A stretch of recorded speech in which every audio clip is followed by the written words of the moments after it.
Ringkasan Tafsir Ibnu Katsir Jilid ke-1. Surat ke-1, Al-Fatihah. Surat Makkiyah ada 7 ayat diturunkan setelah surat Al-Mudatsir. Nama-nama lain Al-Fatihah. Al-Fatihah dinamai Fatihatul Kitab karena ia sebagai pembuka tulisan Alkitab. Dengan surat itu pula bacaan di dalam berbagai sholat dimulai. Al-Fatihah dinamai Ummul Kitab dan Ummul Quran karena makna-makna Al-Quran merujuk makna yang dikandung oleh Al-Fatihah. Al-Fatihah pun dinamai Ashabul Matsani dan Al-Quranul Azim. Dalam sebuah hadis syahih yang diriwayatkan dan disahihkan oleh Tirmizi dari Abu Hurairah, dia berkata segala puji bagi Allah Tuhan semesta alam adalah Ummul Quran, Ummul Kitab, Ashabul Matsani, dan Al-Quranul Azim. Al-Fatihah pun disebut Alhamdu dan Salat karena ada sabda Nabi. Dari Robnya, Salat dibagi 2 antara aku dan hambaku. Apabila hambaku mengatakan, segala puji bagi Allah Rob semesta alam, maka Allah berfirman, hambaku memujiku. Maka Al-Fatihah dinamai Salat karena ia merupakan rukun dalam salat. Al-Fatihah juga dinamai Asy-Syifa karena ada keterangan yang diriwayatkan secara marfu oleh Ad-Darimi dari Abu Said. Fatihatul Kitab merupakan obat dari segala racun. Al-Fatihah dinamai Ar-Ruqyah berdasarkan hadis dari Abu Said Al-Khudri, yaitu tatkala dia menjampi orang yang sakit, maka Rasulullah bersabda kepadanya, dari mana Anda tahu bahwa Fatihah merupakan jampi? Fatihah juga dinamai Asasul Quran berdasarkan keterangan yang diriwayatkan oleh Syabi dari Ibnu Abbas bahwa dia menamainya Asasul Quran. Ibnu Abbas berkata, dasar Al-Fatihah adalah Bismillahirrahmanirrahim. Sofyan bin Uyainah menamai Al-Quran dengan Al-Waqiyah, penjagaan. Yahya bin Abi Katsir menamainya dengan Al-Kafiyah, yang mencukupi, berdasarkan keterangan dalam beberapa hadis mursal yang menyatakan Ummul Quran sebagai pengganti dari selain nama-nama Al-Fatihah. Selain nama-nama Al-Fatihah itu tidak ada lagi nama sebagai penggantinya. Turunnya Al-Fatihah. Ibnu Abbas, Qatadah dan Abu Aliyah mengatakan bahwa surat Al-Fatihah diturunkan di Mekah. Jadi ia termasuk surat Makkiyah. Pendapat lain mengatakan bahwa ia merupakan surat Madaniyah. Pendapat yang lain lagi mengatakan bahwa ia diturunkan 2 kali di Mekah dan Madinah. Keutamaan Al-Fatihah. Imam Ahmad bin Hambal meriwayatkan dari Abu Hurairah, dia berkata, Rasulullah menemui Ubay bin Khattab, namun dia sedang sholat. Rasul berkata, hai Ubay. Maka Ubay melirik, namun tidak menyahut. Nabi berkata, hai Ubay. Lalu Ubay mempercepat sholatnya, kemudian beranjak menemui Rasulullah sambil berkata, Assalamualaikum, ya Rasulullah. Rasul menjawab, Waalaikumsalam. Hai Ubay, mengapa kamu tidak menjawab ketika kupanggil? Ubay menjawab, wahai Rasulullah, sesungguhnya aku sedang sholat.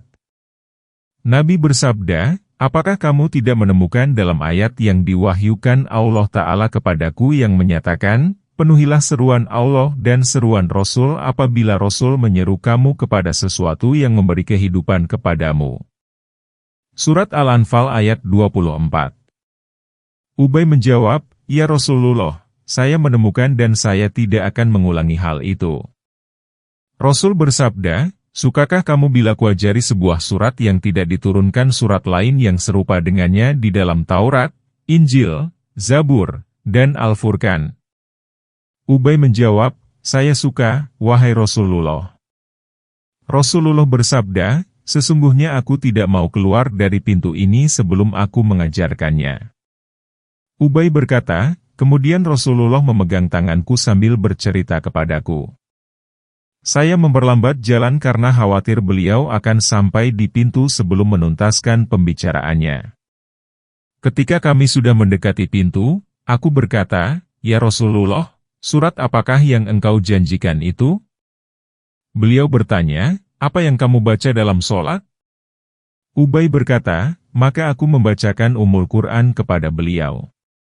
Beliau bersabda, demi yang jiwaku dalam genggamannya, Allah tidak menurunkan surat yang setara dengan itu baik dalam Taurat, Injil, Zabur, maupun Al-Furqan. Ia merupakan 7 ayat yang dibaca berulang-ulang. At-Tirmidzi meriwayatkan pula hadis tersebut. Menurut riwayatnya, sesungguhnya Fatihah itu sebagai 7 ayat yang dibaca berulang-ulang dan sebagai Al-Quran yang mulia yang diberikan kepadaku. Menurut Tirmizi, hadis ini hasan dan syahih. Kita dapati hadis lain tentang keutamaan surat Al-Fatihah. Muslim meriwayatkan dalam Sohinya dan An-Nasai meriwayatkan dalam sunahnya dengan sanad dari Ibnu Abbas. Dia berkata, suatu ketika Rasul sedang duduk dan di sisinya ada Jibril. Tiba-tiba Jibril mendengar suara dari atas. Maka dia mengarahkan pandangannya ke langit, lalu berkata, inilah pintu langit dibukakan padahal sebelumnya tidak pernah. Ibnu Abbas berkata, dari pintu itu turun malaikat. Dia menemui Nabi seraya berkata, gembirakanlah umatmu dengan 2 cahaya. Sungguh keduanya diberikan kepadamu dan tidak pernah diberikan kepada seorang nabi pun sebelummu, yaitu Fatihatul Kitab. Dan beberapa ayat terakhir surat Al-Baqarah. Tidaklah Anda membaca 1 huruf pun darinya melainkan Anda akan diberi pahalanya. Lapas hadis ini dari An-Nasai, dari Muslim pun lafaznya sama. Juga didukung oleh hadis lain. Muslim meriwayatkan dari Abu Hurairah dari Nabi beliau bersabda, barang siapa yang mendirikan sholat tanpa membaca Ummul Quran, maka sholatnya tidak sempurna. Beliau mengatakan hal itu 3 kali. Kemudian, kata Abu Hurairah, kami tengah sholat di belakang imam. Kami katakan kepada yang lain, bacalah Al-Fatihah dalam hatimu karena sesungguhnya aku mendengar Rasulullah bersabda, Allah Ta'ala berfirman sholat dibagi 2 antara aku dan hambaku. Bagi hambaku ialah apa yang dia pinta. Bila seorang hamba mengatakan, segala puji bagi Allah Rabb semesta, maka Allah berfirman, hambaku memujiku. Bila hamba mengatakan, yang maha pengasih lagi maha penyayang. Maka Allah berfirman, hamba menyanjungku, apabila ia berkata, yang menguasai hari pembalasan, maka Allah berfirman, hambaku memuliakanku atau kali yang lain dia berfirman, hambaku berserah diri kepada aku. Apabila dia berkata, hanya kepada engkaulah kami beribadah dan hanya kepada engkaulah kami memohon pertolongan. Maka Allah berfirman, bacaan itu menyangkut aku dan hambaku. Bagi hambaku adalah apa yang dia minta. Apabila dia berkata, tunjukkanlah kami kepada jalan yang lurus yaitu jalan orang-orang yang telah engkau anugerahkan nikmat kepada mereka, bukan jalan mereka yang dimurkai dan bukan pula jalan mereka yang sesat. Maka Allah berfirman, pahala ayat ini untuk hambaku dan bagi hambaku pula apa yang dia minta. Demikian pula hadis yang diriwayatkan oleh An-Nasai. Hukum membaca Al-Fatihah dalam sholat. Mengenai hukumnya terdapat 3 pendapat berikut ini. 1. Imam, makmum, dan orang yang sholat munfarid atau sendirian, wajib membaca Al-Fatihah berdasarkan keumuman hadis mengenai hal ini, tidak sah sholat orang yang tidak membaca Al-Fatihah. Barang siapa yang melakukan suatu sholat tanpa membaca Ummul Quran maka, sholatnya tidak sempurna. Dan, tidaklah berpahala sholat yang di dalamnya tidak dibaca Ummul Quran. Pendapat ini dipegang oleh Imam Syafi'i. 2. Makmum, dalam sholat berjamaah, tidak wajib sama sekali membaca Al-Quran, baik surat Al-Fatihah maupun surat lainnya, baik dalam sholat zahir maupun sir, bacaan tidak dikeraskan. Hal itu berdasarkan keterangan yang diriwayatkan oleh Ahmad bin Hambal dalam musnadnya, dari Jabir bin Abdullah, dari Nabi. Beliau bersabda, barang siapa yang mendapatkan imam, maka bacaan imam berarti bacaan untuk makmum juga. Akan tetapi, sanad hadis itu lemah dan diriwayatkan oleh Malik dari Wahab ibnu Kaisan, dari Jabir melalui perkataannya. Hadis ini diriwayatkan dari Nabi melalui jalur yang sedikit pun tidak sahih. Wallahu alam. 3. Dalam sholat sir, makmum wajib membaca Fatihah. Hal itu tidak wajib dalam sholat jahar karena dalam Sahih Muslim ada hadis dari Abu Musa al-Asy'ari. Rasulullah bersabda, sesungguhnya imam itu dijadikan panutan. Apabila imam takbir, maka bertakbirlah kamu, dan apabila imam membaca surat, maka simaklah olehmu. Muslim menuturkan sisa hadis itu. Demikian pula halnya dengan hadis yang diriwayatkan oleh para penyusun sunnah, yaitu Abu Daud, Tirmidzi, Nasai dan Ibnu Majah yang diterima dari Abu Hurairah, dari Nabi. Beliau bersabda, apabila imam membaca surat, maka simaklah olehmu. Muslim Ibnu Hajjaj juga mensahihkan hadis itu. Kedua hadis itu menunjukkan kesahihan pendapat ini yang merupakan qaul qadim, pendapat lama, Imam Syafi'i. Tafsir ta'awud dan hukum-hukumnya. Allah Ta'ala berfirman, dan jika kamu ditimpa sesuatu godaan setan maka berlindunglah kepada Allah. Sesungguhnya Allah Maha Mendengar dan Maha Mengetahui. Surat Al-A'raf ayat 200. Allah Ta'ala juga berfirman, apabila kamu membaca Al-Quran hendaklah kamu meminta perlindungan kepada Allah dari setan yang terkutuk. Sesungguhnya setan itu tidak ada kekuasaannya atas orang-orang yang beriman dan bertawakal kepada Tuhannya. Sesungguhnya kekuasaan setan hanyalah atas orang-orang yang mengambilnya jadi pemimpin dan atas orang-orang yang mempersekutukan dengan Allah. Surat An-Nahl 98-100. Segolongan Qori dan yang lainnya berpendapat bahwa ta'awudz itu dilakukan sebelum dan membaca. Mereka berpegang kepada zahir susunan ayat di atas, karata, kamu telah membaca, dan dimaksudkan untuk menolak rasa bangga pada diri setelah selesai ibadah. Abu Bakar Al-Arabi memandang ganjil pendapat itu. Pendapat lain mengatakan bahwa ta'awudz itu dilakukan saat memulai dan setelah selesai membaca Al-Quran. Pendapat yang terkenal dan dipegang oleh mayoritas ulama mengatakan bahwa ta'awudz dilakukan sebelum membaca guna menyingkirkan pengganggu. Menurut mereka, ayat, apabila kamu membaca Al-Quran hendaklah kamu meminta perlindungan kepada Allah dari setan yang terkutuk, berarti apabila kamu hendak membaca.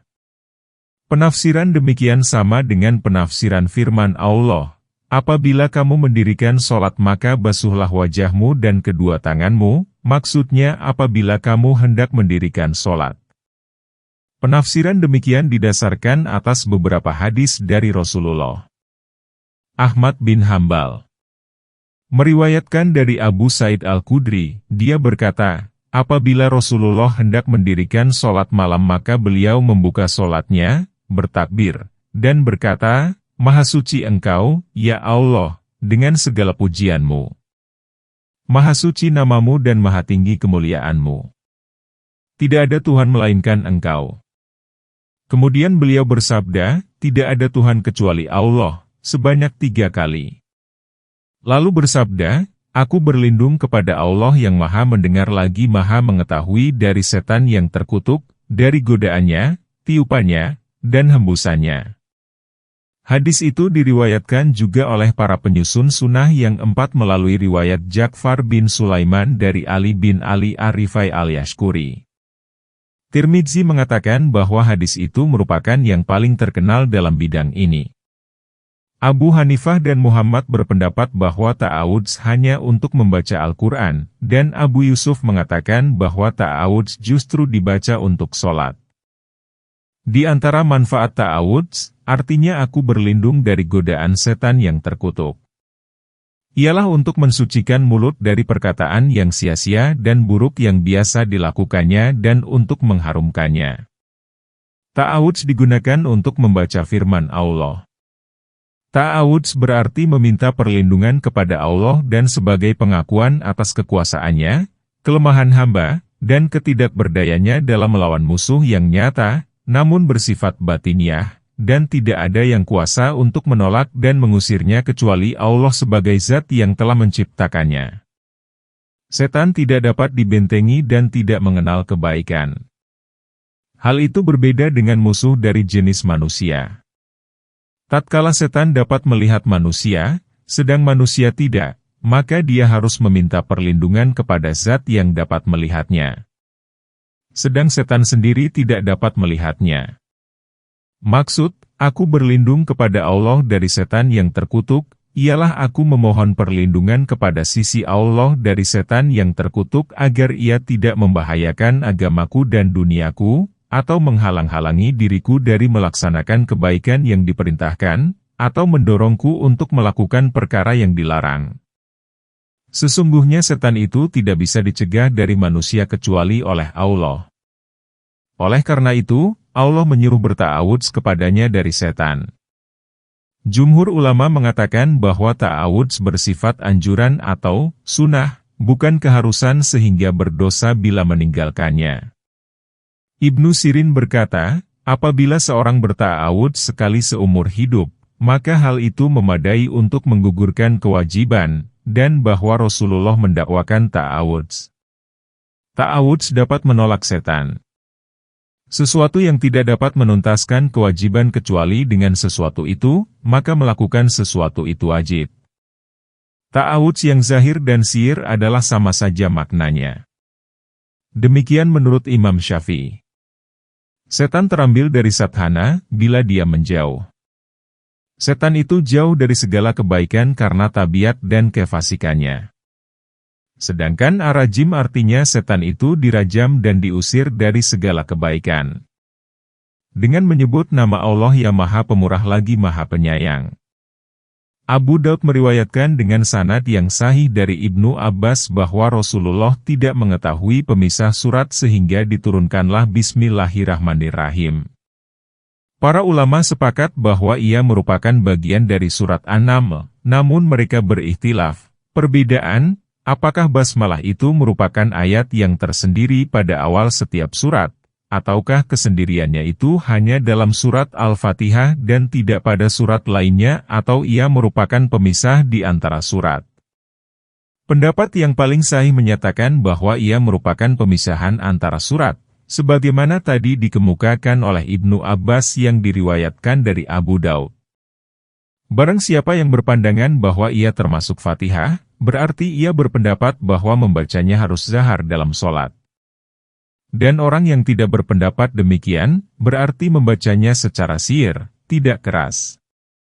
Masing-masing pendapat itu dianut oleh para sahabat sesuai dengan pandangannya sendiri.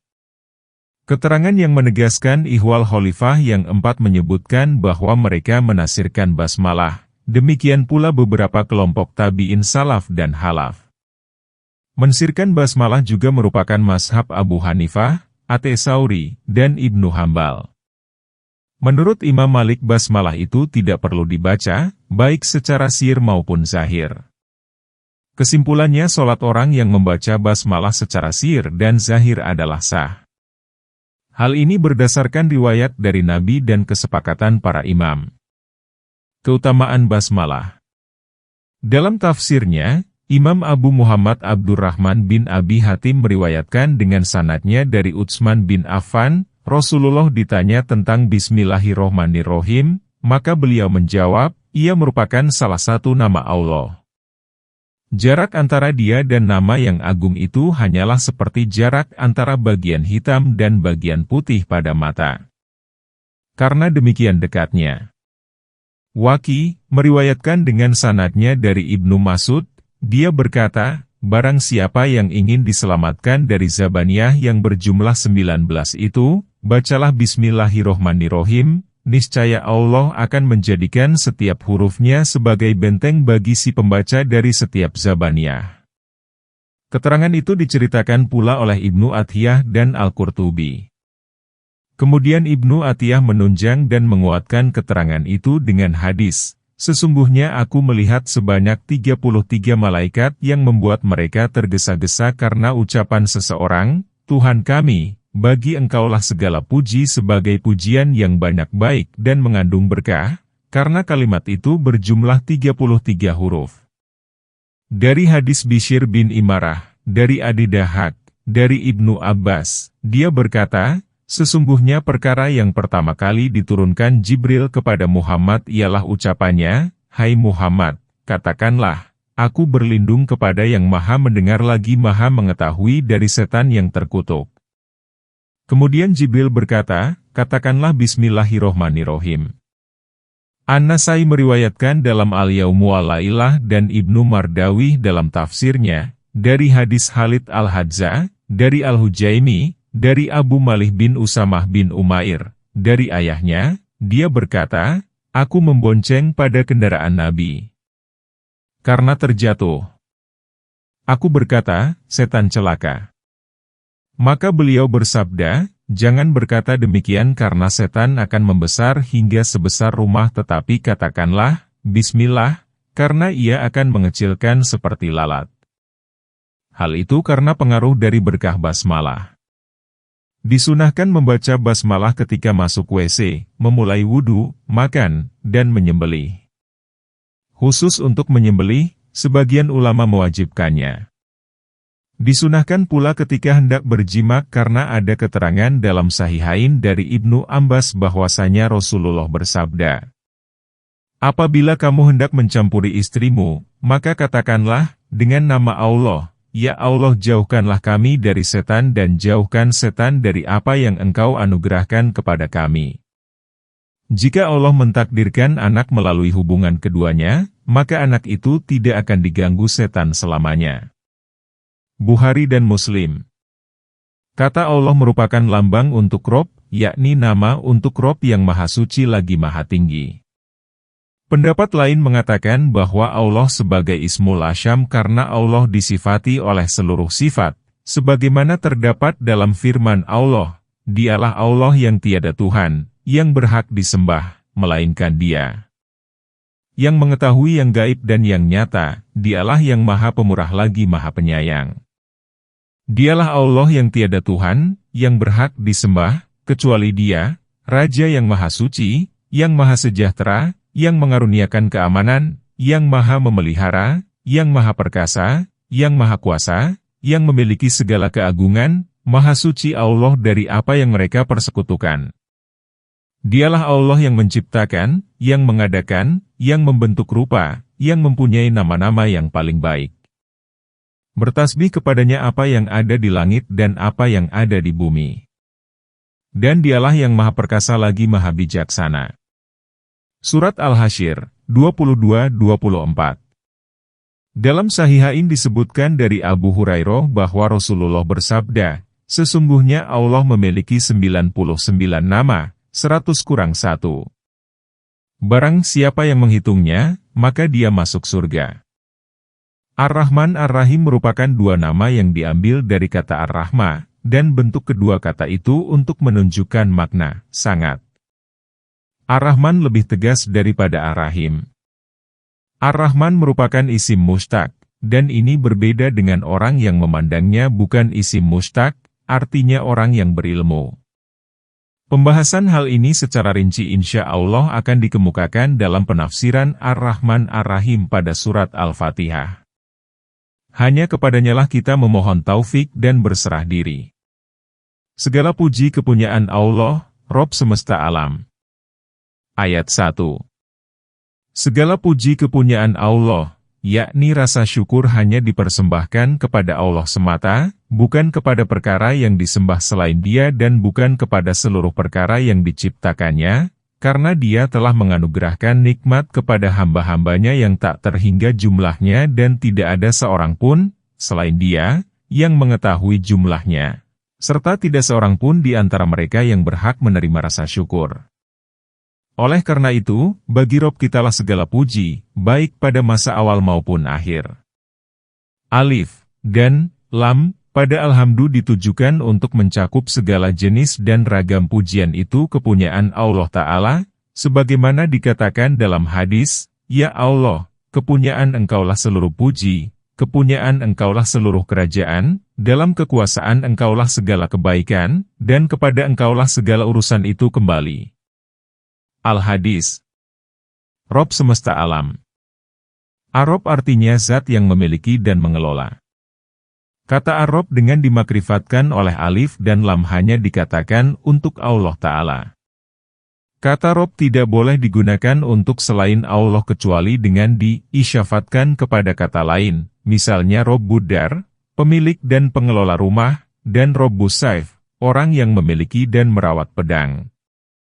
Jadi, kata Rob hanya boleh digunakan untuk Allah yang Maha Mulia lagi Maha Tinggi. Al-Alamin adalah jamak dari alam yang berarti segala yang ada selain Allah yang Maha Mulia lagi Maha Tinggi. Alam merupakan jamak yang tidak memiliki bentuk tunggal dari kata itu. Al-Awalim berarti jenis makhluk yang ada di langit dan bumi, di daratan dan di lautan. Maka dikenallah istilah alam manusia, alam jin, dan alam malaikat. Bishr bin Imarah berkata dengan sanadnya dari Ibnu Abbas bahwa, segala puji kepunyaan Allah Rabb semesta alam, itu maksudnya segala puji kepunyaan Allah yang kepunyaannya lah seluruh makhluk yang ada di langit dan di bumi serta apa yang ada di antara keduanya, baik yang kita ketahui maupun yang tidak kita ketahui. Yang Maha Pemurah lagi Maha Penyayang. Ayat 2. Ar-Rahman Ar-Rahim merupakan dua nomina yang berasal dari kata Ar-Rahman dan ditujukan untuk menunjukkan makna sangat. Ar-Rahman lebih tegas daripada Ar-Rahim. Ar-Rahman merupakan nomina berfleksi. Hal ini berbeda dengan orang yang memandang dan menduganya sebagai nomina tak berfleksi. Alasan bagi pandangan itu ialah keterangan yang dikemukakan oleh Tirmidzi dan disahihkannya, dari Abdurrahman bin Auf bahwa dia mendengar Rasulullah bersabda, Allah Ta'ala berfirman, Aku adalah Ar-Rahman. Aku telah menciptakan rahim, kandungan, dan aku ambil dari namaku menjadi namanya. Barang siapa yang menyambungkannya, maka aku pun menyambungkannya. Dan barang siapa yang memutuskannya, maka aku pun akan memutuskannya. Tirmidzi. At-Tirmidzi mengatakan bahwa teks hadis itu mengenai kata derivatif, merupakan kontrak dan perjanjian, sehingga tiada gunanya untuk diperselisihkan dan dipertentangkan. Ibnu Jarir meriwayatkan dengan sanadnya dari Al-Azrami, dia berkata, yang Maha Pemurah lagi Maha Penyayang, menurutnya Maha Pemurah kepada seluruh makhluk dan Maha Penyayang kepada kaum mukmin. Para ulama berkata, oleh karena itu, Allah berfirman, kemudian dia bersemayam di atas arsy yang Maha Pemurah, dia juga berfirman, yang Maha Pemurah bersemayam di atas arsy. Dalam kedua ayat itu Allah menuturkan nama yang Maha Pemurah dalam bersemayam, agar dia meliputi seluruh makhluk dengan rahmat-Nya. Allah berfirman, dan dia Maha Penyayang kepada orang-orang yang beriman. Dia menggunakan frase, Maha Penyayang, khusus bagi kaum mukmin. Para ulama mengatakan bahwa ayat-ayat tersebut menunjukkan kepada nama Maha Pemurah itu lebih tegas dalam memberikan rahmat, sebab Ar-Rahman mencakup pemberian rahmat di dunia dan akhirat. Al-Qurtubi berkata demikian. Allah menyifati dirinya dengan yang Maha Pemurah dan Maha Penyayang setelah kata, Rob semesta alam, tiada lain kecuali untuk menyenangkan setelah dia mempertakuti. Yang Maha Pemurah lagi Maha Pengasih, merupakan ungkapan menyenangkan yang ditampilkan setelah ungkapan menakutkan, yaitu, Rob semesta alam. Hal ini relevan dengan ayat, kabarkanlah kepada hamba-hambaku bahwa sesungguhnya akulah yang Maha Pengampun lagi Maha Penyayang, dan bahwa sesungguhnya azabku adalah azab yang sangat pedih. Surat Al-Hijr, 49-50. Dikatakan dalam Sahih Muslim dari Abu Hurairah, dia berkata, Rasulullah bersabda, seandainya seorang mukmin mengetahui siksa yang ada pada sisi Allah, niscaya tidak akan ada seorang pun mendambakan surganya. Dan seandainya seorang kafir mengetahui rahmat yang ada pada sisi Allah, niscaya tidak akan ada seorang pun yang berputus asa terhadap rahmat-Nya. Ar-Rahman adalah nama yang manusia tidak boleh menggunakannya dan tidak boleh seorang pun mengambilnya untuk nama, sebab ia merupakan nama yang hanya dimiliki Allah. Tatkala Musailamah Al-Kadzdzab bersikap congkak dan menyebut dirinya dengan Rahmanul Yamamah, maka Allah memakaikan mantel kebohongan kepadanya, dan ia pun menjadi terkenal dengan nama itu sehingga ia hanya disebut Musailamah Al-Kadzdzab, pembohong. Kemudian kasus itu dijadikan peribahasa oleh orang kota dan desa dalam ungkapan, lebih dusta daripada Musailamah, yang memiliki hari pembalasan. Ayat 3. Sebagian qori membaca Maliki Yaumiddin, sementara sebagian qori yang lain lagi membaca Ma'aliki. Kedua bacaan itu sahih dan mutawatir dalam qiraat Sabah, yang 7. Ada pula yang membacanya dengan milki.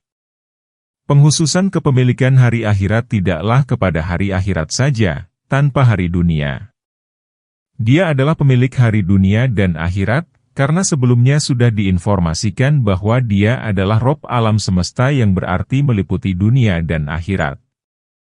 Penyandaran dia kepada hari akhirat disebabkan di sana tidak ada siapapun selainnya yang mengklaim akhirat sebagai miliknya dan tiada seorang pun yang dapat berbicara melainkan dengan izinnya, sebagaimana Allah Ta'ala berfirman, pada hari, ketika ruh dan para malaikat berdiri bersyaf-syaf, mereka tidak berkata-kata kecuali siapa yang telah diberi izin kepadanya oleh Tuhan yang Maha Pemurah, dan ia mengucapkan kata yang benar. Surat An-Naba, ayat 38. Ad-Dahak menceritakan dari Ibnu Abbas Ihwal, yang memiliki hari akhirat. Katanya, pada hari itu tidak ada seorang pun yang mempunyai kepemilikan seperti kepemilikan di dunia yang memungkinkan seseorang untuk mengatakan, secara metaforik, adalah pemakaian kata atau kelompok kata bukan dengan arti yang sebenarnya, melainkan sebagai lukisan yang berdasarkan persamaan atau perbandingan, bahwa ini adalah milikku dan ini hartaku. Pada hari itu, yaitu hari kiamat, tiada kepemilikan dan harta bagi seorang pun. Hari pembalasan, yaitu hari perhitungan bagi makhluk, yakni hari kiamat. Mereka dibalas menurut amalnya. Jika amalnya baik maka balasannya pun baik. Jika amalnya buruk, maka balasannya pun buruk kecuali orang yang dimaafkan. Ya Allah, sesungguhnya Engkau Maha Pengampun. Engkau mencintai ampunan, maka ampunilah kami. Hanya kepada Engkaulah kami beribadah dan hanya kepada Engkaulah kami memohon pertolongan. Ayat 4. Iakah merupakan objek yang didahulukan untuk tujuan pembatasan, supaya tujuan pembicara terfokus pada apa yang hendak diutarakan. Hanya kepada Engkaulah kami beribadah, yakni kami tidak beribadah kecuali kepadamu dan kami tidak berserah diri kecuali kepadamu, dan ini merupakan kesempurnaan ketaatan. Secara lugawi, ibadah berarti ketundukan. Dikatakan, jalan diratakan, dan unta dijinakkan, yakni dihinakan. Ibadah menurut syara, ialah suatu hal yang menyatukan kesempurnaan kecintaan, ketundukan, dan ketakutan. Sebagian ulama salaf mengatakan bahwa Al-Fatihah merupakan rahasia Al-Quran, dan rahasia Al-Fatihah ialah ayat, hanya kepada Engkaulah kami beribadah dan hanya kepada Engkaulah kami memohon pertolongan. Penggalan pertama, yaitu, hanya kepada Engkaulah kami beribadah, merupakan penyucian dari kemusyrikan. Dan yang kedua, yaitu, hanya kepada Engkaulah kami memohon pertolongan, merupakan penyucian dari upaya, usaha, dan kekuatan, lalu menyerahkan segalanya kepada Allah yang Maha Mulia lagi Maha Agung. Dalam ayat di atas terjadi perubahan wacana dari bentuk gaib kepada mukatab, ialah pihak yang tidak bisa menghindar untuk menerima dan melaksanakan tuntutan yang terkandung dalam kitab itu, yang ditandai dengan pemakaian kaf, mukatab pada iyaka. Hal itu selaras karena tatkala seorang hamba memuji, memuja, mengagungkan, mensucikan penghambaan, dan permintaan tolong kepada selain Allah, maka seolah-olah ia berada dekat dengan Allah yang Maha Mulia lagi Maha Agung dan menjadi hadir di hadapannya. Maka pantaslah jika hamba menyapanya dengan sebutan orang kedua pada, hanya kepada Engkaulah kami menyembah dan hanya kepada Engkaulah kami memohon pertolongan. Ibnu Abbas berkata, hanya kepada Engkaulah kami beribadah, berarti hanya kepada Engkaulah kami mengesahkan, takut, dan berharap, bukan kepada selain Engkau. Dan hanya kepada Engkaulah kami memohon pertolongan, untuk menaatimu dan melakukan seluruh persoalan kami. Ia akan nabudu didahulukan daripada ia akan nasta'in, karena ibadah merupakan tujuan, sedangkan permintaan tolong merupakan sarana untuk mencapai ibadah. Tunjukkanlah kami ke jalan yang lurus, ayat 5. Setelah menyampaikan pujian kepada yang diminta, yang Maha Suci, lagi Maha Tinggi, maka layaklah untuk mengikutinya dengan permintaan, sebagaimana Dia berfirman, setengahnya untuk hambaku, dan untuk hambaku adalah apa yang dia minta. Ini merupakan perbuatan pemohon yang paling sempurna, dia memuji yang diminta, kemudian memohon dipenuhi kebutuhannya dan kebutuhan kaum mukmin sebagai saudaranya dengan ungkapan, tunjukkanlah kami ke jalan yang lurus. Ayat ini mengandung dalil yang menganjurkan bertawasul dengan sifat-sifat yang tinggi dan amal saleh. Si hamba sudah memuji Allah, menyanjungnya, mengagungkan dengan sifatnya sebagai Rob semesta alam, yang maha pemurah lagi maha pengasih, yang memiliki hari pembalasan, kemudian dia menghususkan ibadah dan permintaan tolong hanya kepadanya. Setelah dia menghaturkan berbagai amal saleh di hadapannya, lalu dia menghaturkan permohonan akan kebutuhannya, yaitu kiranya dia menunjukkan diri dan saudara-saudaranya yang beriman pada jalan yang lurus berupa dinul Islam yang sahih tanpa tambahan dan kekurangan, agama yang bersih dari bid'ah dan hurafat. Jalan ini merupakan jalan terdekat untuk mencapai perkara yang dicintai dan diridhoi Allah selaras dengan apa yang telah diperintahkannya dan disampaikan oleh Rasul-Nya. Apabila seorang muslim menggali ayat-ayat Al-Quran, maka ia akan melihat seluruh ayat doa itu pasti didahului oleh tawasul kepada Allah Ta'ala, baik melalui zat Allah, nama-namanya yang indah, sifat-sifatnya yang tinggi, maupun dengan berbagai amal saleh yang dapat mendekatkan kepada Rabb-Nya, atau dia bertawasul kepadanya melalui doa ikhwan-ikhwannya yang beriman kepadanya atau melalui doanya kepada mereka. Allah Ta'ala berfirman melalui lisan Zannun, tidak ada Tuhan kecuali Engkau, Maha Suci Engkau, sesungguhnya aku termasuk orang-orang yang zalim.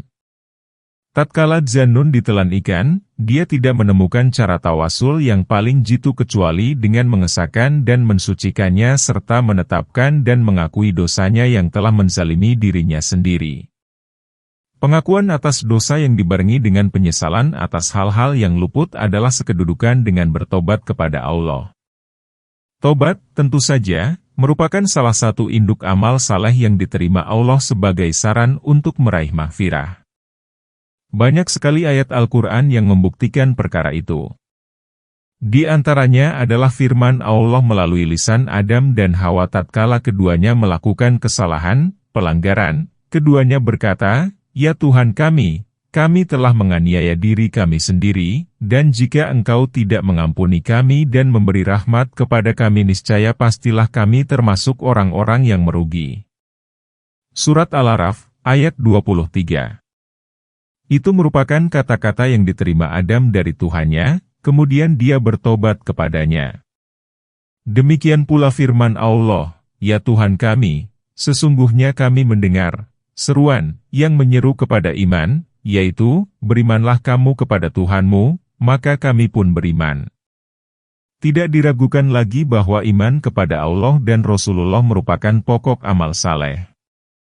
Setelah mereka mempersembahkan ke hadapan Allah amal saleh ini berupa keimanan kepada Nabi, maka mereka segera menuturkan kebutuhannya berupa permohonan ampunan, "Ya Tuhan kami, ampunilah bagi kami dosa-dosa kami dan hapuskanlah dari kami kesalahan-kesalahan kami, dan wafatkanlah kami beserta orang-orang yang berbakti."